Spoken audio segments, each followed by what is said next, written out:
खुशी मान्थे मैले खुशी मान्थे मैले तिमी रुँदा नरौ भन्थे पहिले तिमी हाँस्दा खुशी मान्थे मैले आज फैरुँदैछु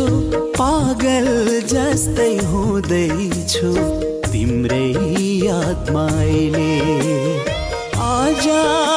फैरुँदैछु पागल जस्तै हुँदैछु तिम्रै यादमा अहिले